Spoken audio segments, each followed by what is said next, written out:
Today we're diving into the moment Diep's peaceful morning at the market is shattered when a wealthy woman publicly accuses her of stealing gold. What would you do if an entire crowd turned against you in seconds?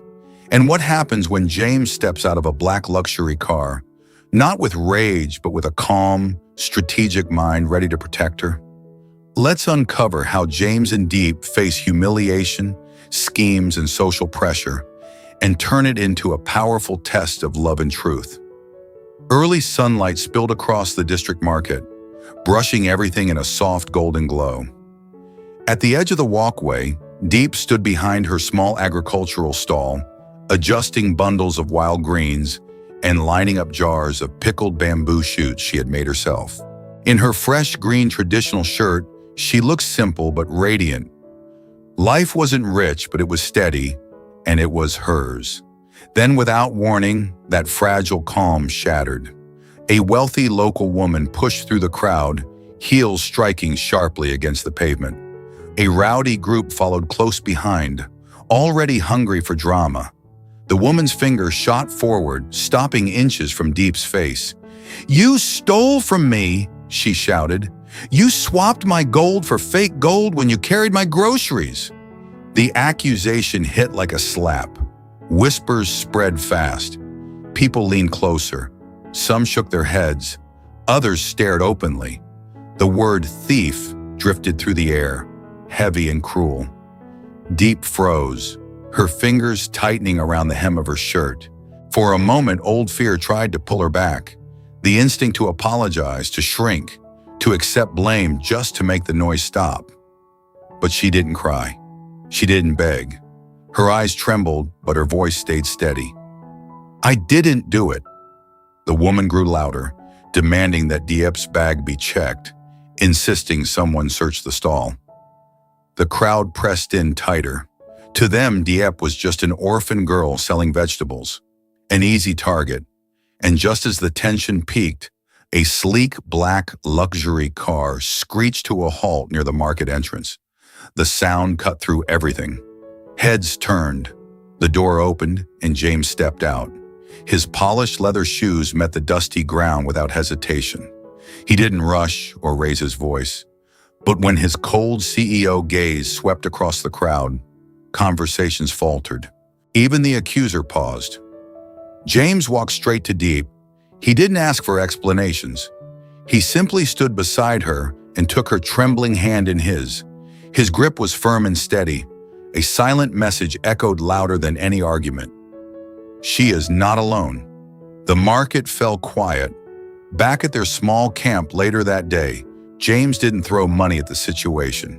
He didn't threaten anyone or hide behind his status. Instead, he opened his laptop and began reviewing footage from his car's dash cam, which had been parked near the market that morning. Diep sat beside him, anxiety clouding her eyes. Every few minutes, she glanced at the screen, then at him as if bracing for disappointment.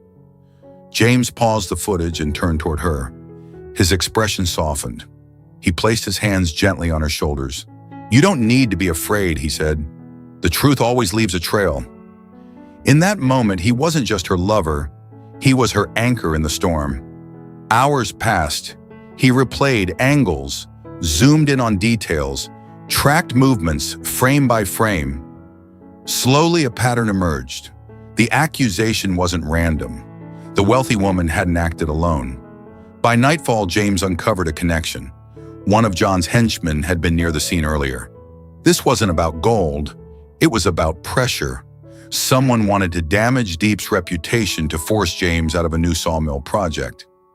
Instead of confronting them directly, James moved carefully. He gathered Diep's alibi from nearby vendors. He followed rumors about fake gold circulating in the black market. Step by step, he built the truth. Meanwhile, Diep made a decision of her own.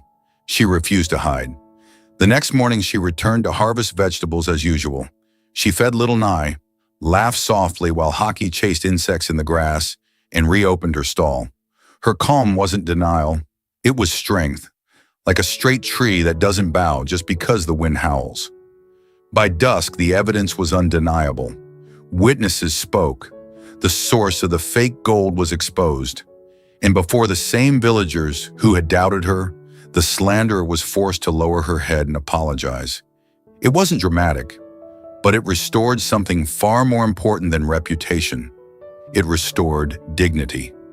When James finally returned to the camp that evening, exhaustion weighed on him. He had barely slept. His shirt was creased, a thin layer of dust clinging to his sleeves. The powerful CEO now looked like a man who had fought quietly through the night. Diep was waiting at the doorway, holding a bowl of hot onion porridge, and when she saw him standing there, tired, dusty, but steady, her composure began to crack. She set the bowl down quickly, afraid her trembling hands might spill it. For a moment, they simply stood there looking at each other.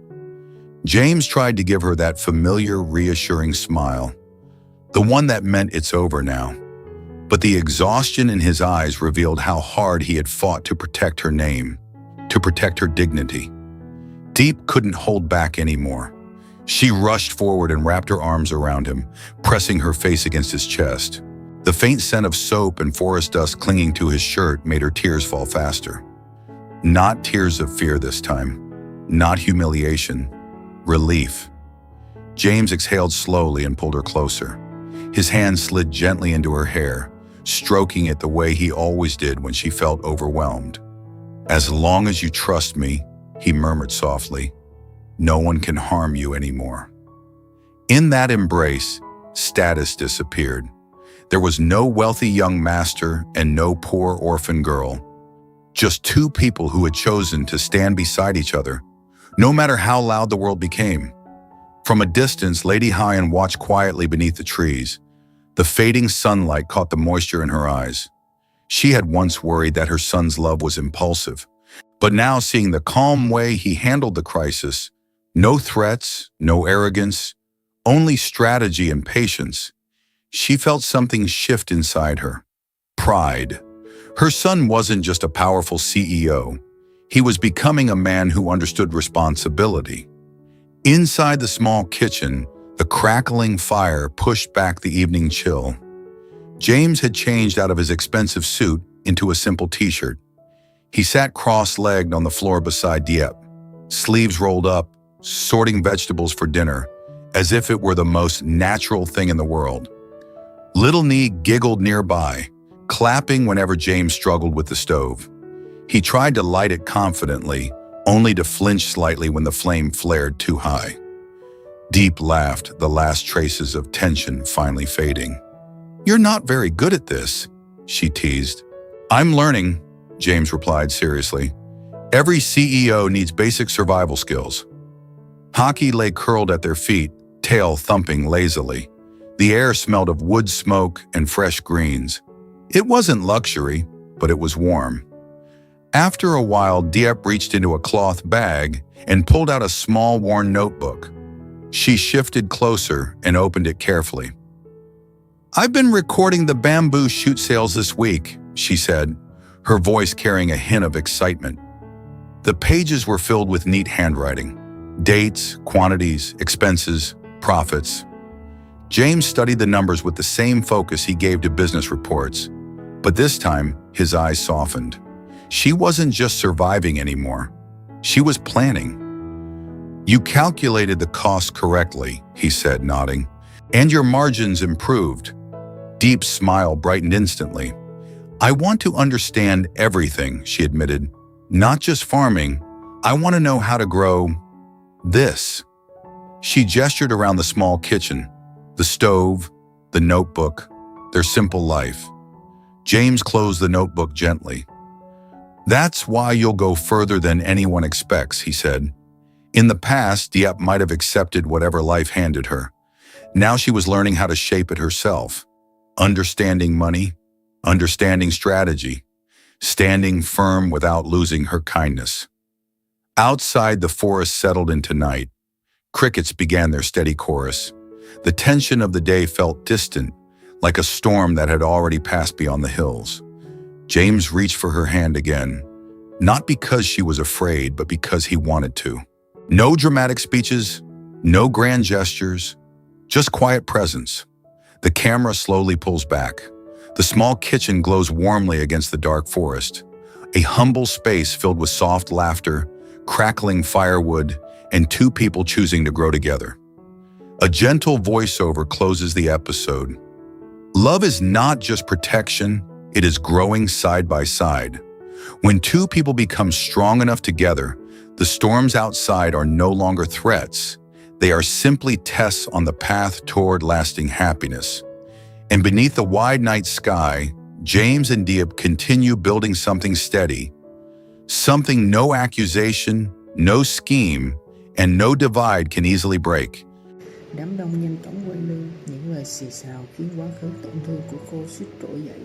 Nhưng Diệp không cúi đầu. Đúng lúc đó, James xuất hiện từ chiếc xe sang, bình tĩnh đứng cạnh nắm tay cô thay vì nổi giận. Anh âm thầm điều tra bằng camera hành trình và lần ra âm mưu do người của John dàn dựng nhằm gây áp lực lên dự án xưởng gỗ. Tối đến trong căn bếp nhỏ ấm lửa, họ cùng nhau nấu ăn, ghi chép sổ sách và nói về kế hoạch tương lai, hiểu rằng tình yêu không chỉ là bảo vệ mà còn